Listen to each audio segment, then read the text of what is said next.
Cobb TV. Watch your life make sense.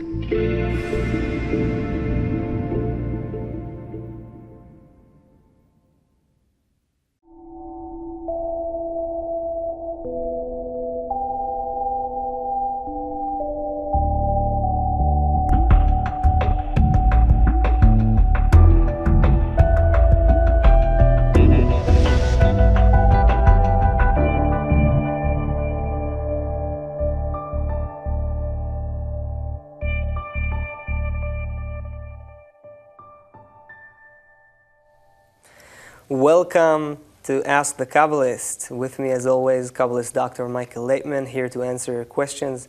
Hello, Dr. Laitman.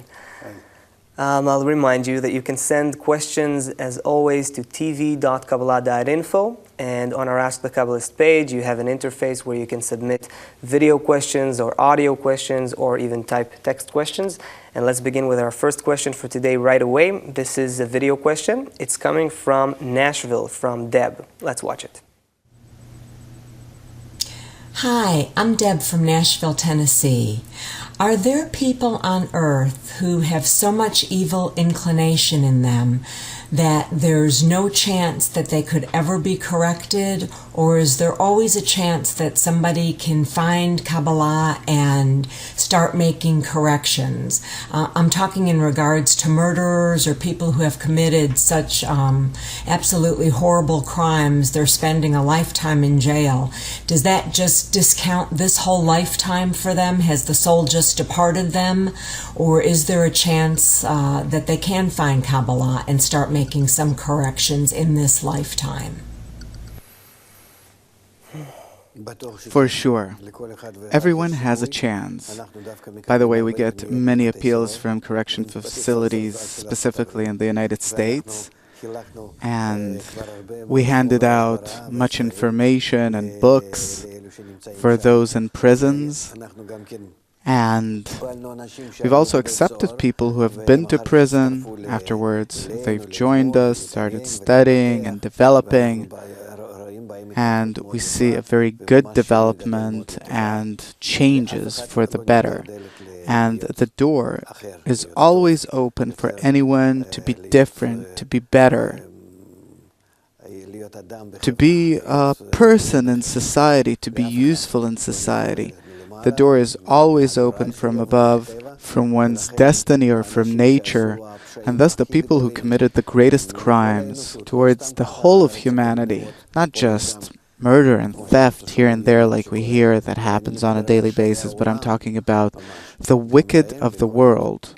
They too will have a moment where they will awaken and understand what they did and will change. Well, how far does it go? I mean, what do you mean by people who did wrong in the world? How wrong? Like, because I can give you examples from history, and it'll be interesting to, like, okay, let's take the obvious example of Adolf Hitler, who was in charge of the mass murdering of 6 million people.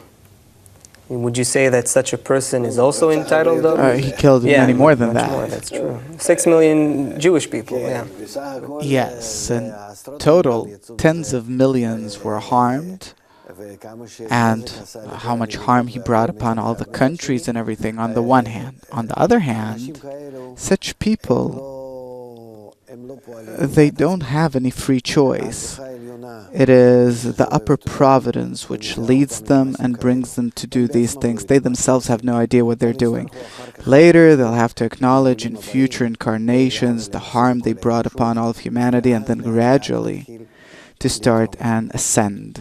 Let's not talk about the worst cases, as it says that the hearts of the ministers and kings are in the hands of the Creator, meaning there is an upper providence to the world, and the world, when it needs to get blows, there are certain people through which these blows come to the world. And Hitler is one of these examples, and there are other people. Through them comes good to the world. And unfortunately, barely any good comes to our world, so we have barely any examples. But the simple people who committed different felonies here and there towards the public, towards society, they always have the ability to rise above their own degree and to achieve good deeds and to entirely, completely make amends for any wrongdoing.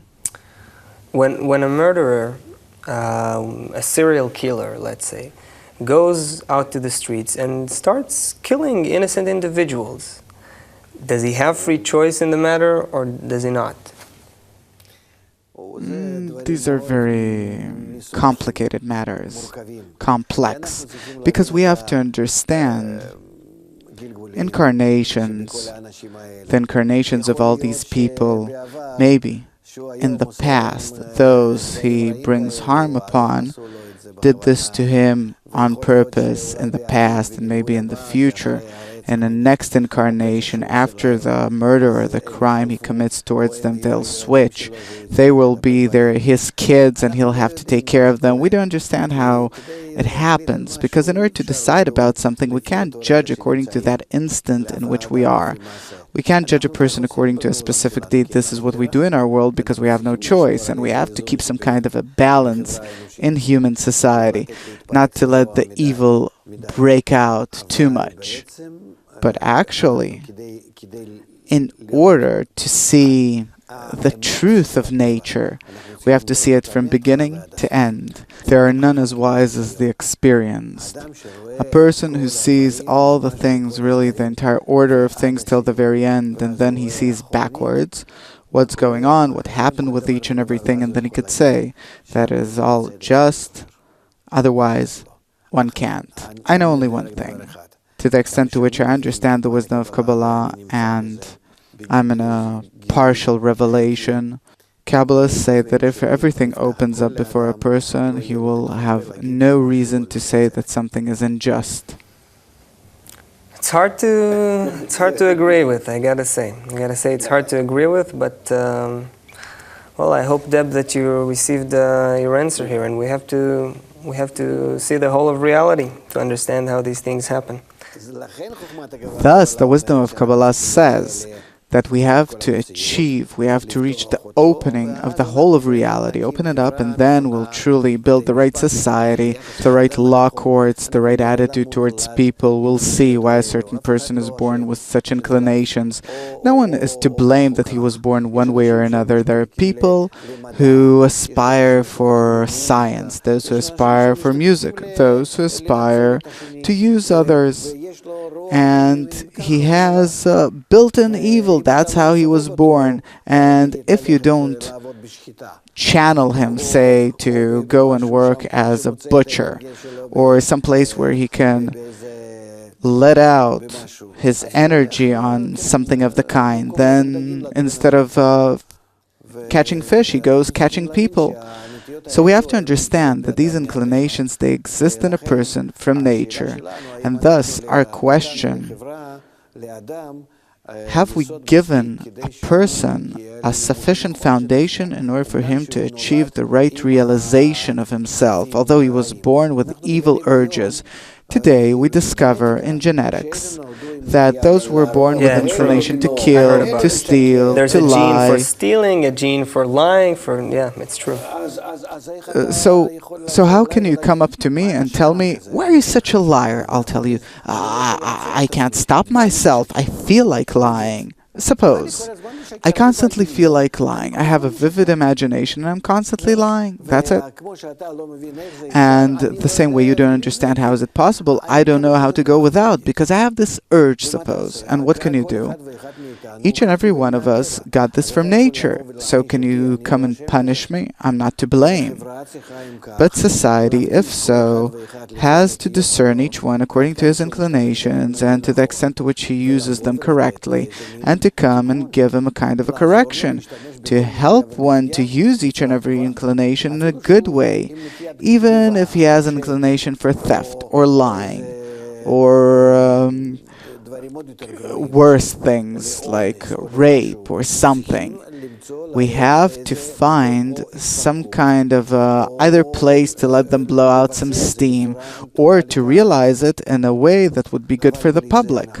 But we won't be able to do anything without that, and the more we advance, the greater our ego bursts out, And from day to day, we become more egoistic, meaning these cases, we'll hear more and more about them, each and every one. You see, every day something happens. There, someone comes in and kills 20 kids with a submachine gun. There, someone else does something. And the things we don't know. He is raping his daughter for 20 years now. In Austria, there was such an incident. Meaning we see that the world is fulfilled of these things, and it is all because we don't identify these things to begin with, and we don't know how to handle them. So who's to blame? But you are saying that these are natural inclinations, that this is inherent in us, that we can't do anything about it. Yes, but if so, I don't confront a person and claim that he's doing wrong. Because he can retort that I was born this way, I try, but this is what comes out. Why doesn't society help me? What am I to blame for? I'm that same big baby that grew up and developed. I try to stop myself, but I can't. I don't understand with my brains, with my feelings, that it is possible to exist without theft or lying or rape. I can't. When we hear those testimonials of people who committed horrible crimes, it sounds pretty much like what you're saying. It sounds like they describe in many situations, even the one you mentioned, that they describe a situation where they couldn't overcome their evil inclination, so to speak. So okay, so what would be the Kabbalist's advice to society, to the education system, to what? To the prison system? What can we do? Kabbalah says about this that a person has to ascend above the human degree on which we're born. When we're born, we're all different. Each one has his own inclinations, and we ascend above the human degree. There, all of us enter the soul. There, all of us enter the network of connections between us, where each one spiritually can find his place in society, and then each one has the ability, the opportunity to realize himself in a perfect and whole fashion. And when a person performs the actions there, the worst possible things, if he does it in order to bestow, to bond, to connect with the public, then the greatest ego, the rape, killing, evil, all that is, suddenly gets a form, a shade, the best possible expression. I have to tell you that this is inconceivable. What you're saying is something... But it is impossible for us to compensate in any way, to make any kind of correction, anything on our level. But you have to take some instruments, examine a person, what's going to happen with him in the future. And the moment he's born, like they used to do in Sparta, like the Greeks did in Sparta, this baby, something's wrong with it, we'll kill it. This one, something's wrong, we'll kill it. And we'll leave only those that are like robots that for sure, according to our degree, according to what we understand, will be okay. But how do you use these inclinations that are, to steal, to kill, to rape? How do you use these inclinations in a good way? In spirituality, if you use them, you can use all of them if it's in order to bestow. Theft, stealing from your ego, from the will to receive, you enjoy doing it. You can say it's a kind of a sadomasochism or something. No, because a person gets the pleasure not from doing that, he gets the pleasure as a result of what he achieves from that. That's why it's not sado. He enjoys achieving the degree of proximity with the Creator. All these things, it's all aimed then not towards others. All the evil things he sees within himself, and by correcting himself, by sacrificing himself to society, becomes the most useful individual. There is no other way about it. Let me summarize this very hard to conceive issue. You're saying that, first of all, man's evil inclination are natural, they're foundations in us, nothing to do about them. And I'll tell you, moreover, Mr. We also know that man has no free choice. He has no free choice in whatever he does, because man does everything according to his inner attributes, qualities, and as a result of the way society influences him, he's under the squeeze. From within, he has these outbursts of ego, that's how he was born, and from the outside, the environment locks him under certain conditions, and he has no free choice. He always chooses, subconsciously, he always chooses, the body chooses, not even man. The body chooses the best possible thing to do according to the ego, and no one can do anything about that. On the plane of this world, none of us have any free choice. You can't come with a claim to some person, why did you do this or why did you do that? Because were we to examine a person, we would have, made an X-ray. We would have examined his entire internality, all his inclinations, thoughts, all that he got, genes, hormones, education, along with all that happened to him in childhood and family and so on. If we knew how to connect all this together, we would have gotten today's person with the influence of the environment and everything. Then who can you demand something from? You have a system before you, certain mechanism called man, who got data from birth and data from education, and this is why he is the way he is. And now that you come up to him and you demand something, who are you coming up to? Who are you coming up to? Who can you demand something from? He's already made, he's baked, he is finished. And thus, Kabbalah says, there's no point in coming up to a person. We have nothing to demand of him now. If you educate him, bring him up differently, if you bring an entirely different environment, then you can do something with him. So your solution is change the world or change nothing? Okay. Yes. Well, Kabbalists are revolutionists, I see. No, they simply are realistic. And we see from one generation to the next, as much as we try to do good to the world, we can't, because we're trying to correct that which is uncorrectable. Okay, let's move on to another question. Okay.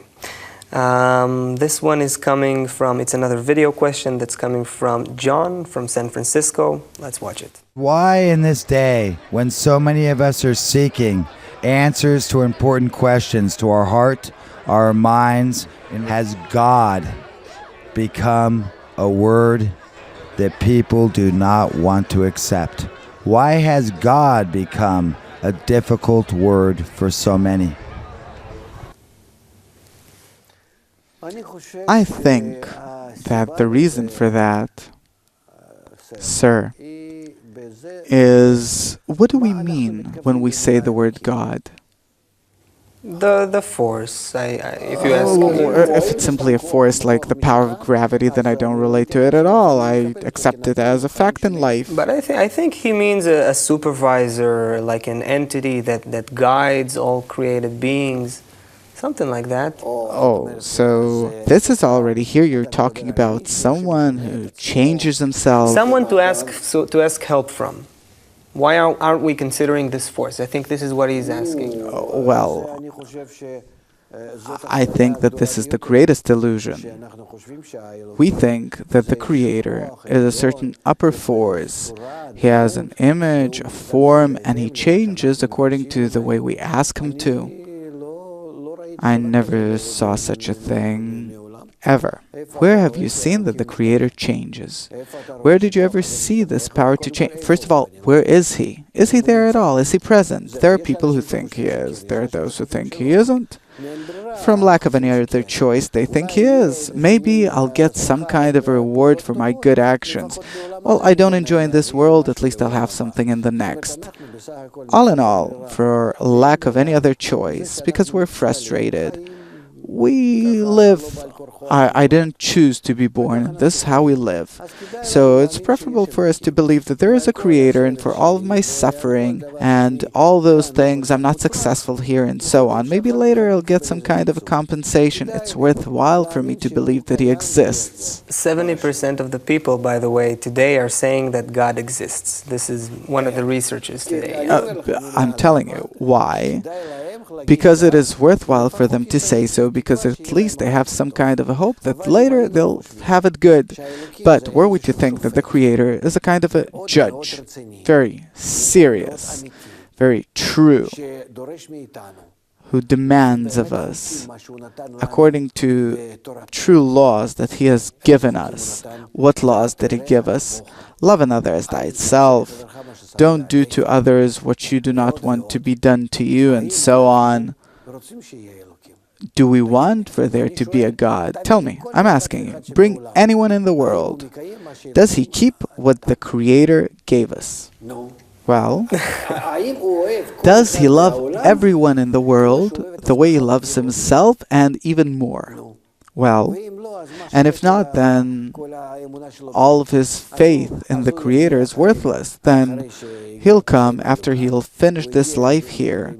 He'll come to the upper trial, and there will stand around the angels and all their helpers, and the Creator will be sitting in the middle, and he'll ask, say, John, but you stole something, and you lied to him, and to that you did something, and did you love anyone besides yourself? Let's see you. And let's show him a movie of his life, and that John will see how he hated everyone, and how he did everything in his own favor, and not in favor of others ever. Then what kind of a trial will he have? If we would have really thought that about the Creator, then we wouldn't want him to exist at all. This way, as a result of the protective force of our ego, we think that he exists and that we'll have something good as a result, but we don't understand how truly wicked we are, according to the conditions that he presents before us, sets before us. So is it really like that? So let's first of all have a just trial, so-called open the heavens through the wisdom of Kabbalah. See all the powers working in reality. Get to know the Creator the way we should do. By the way, the wisdom of Kabbalah, in definition, is called the revelation of the Creator to His creatures in this world. And after I discover Him, after I get to know Him, I see Him the same way I know and see you now, then afterwards, I'll decide, is it worthwhile doing or not, and what to do, and so on. Prior to this, we're under illusion. The scenario you described before, that I finish my life here on earth, and then I go to some place, and I'm being judged, and so on, is it really like that? I mean, is this what Kabbalah explains? 70% of the world, like you say, more or less think. Well, yes. That's why I've described it the way they think about it, and how it truly is. This is something that we'll talk about another time. Okay. It's not short nor simple. Okay. Can you give a definition from Kabbalah, like in the short time that we have left? What is the Creator, and how should we understand this entity, this force? You're dragging me into it nonetheless. The Creator, according to the wisdom of Kabbalah, is the general force of nature, including all the rest of the forces in it. This general force, its character is very simple: love. And it judges us only according to the extent to which we want to approach that attribute of love. Thus it says, love another as thyself is the great rule, meaning that is the general law of nature. All of nature is like a body, in which all the parts are in harmony, in reciprocal connection, and we are in the very opposite manner towards each other, in rejection and hate, and thus we're opposite to the Creator. We want the opposite of what He wants, and thus it's worthwhile for us thinking who He is and become like Him. And that's what the Kabbalah wants to explain to a person and to help him correct himself that way, and then a person can really expect to have a good trial and a good sentence. Okay, our time is almost up. We have to wrap up at this point. Thank you very much, Dr. Laitman. And thank you for sending us your beautiful questions, and send us more questions. Go to tv.kabbalah.info. On our Ask the Kabbalist page, you'll find a place to submit video questions and audio questions and even text questions, and we'll be happy to ask them here. Thank you, and all the best.